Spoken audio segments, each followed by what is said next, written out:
is George. George has an evil little brother named Sebastian. They look like best buddies, but they're not. Sebastian fights with George.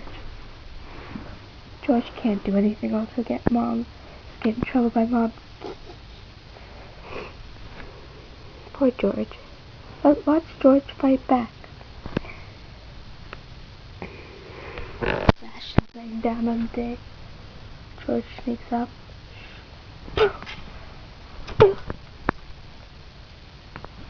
Boop. George needs his special sword. See, it's his special sword. George pokes his brother. Whoops. Whoops. Whoops. George likes torturing his little brother, which is not very good. George's brother stopped moving. Poke. Poke. Poke.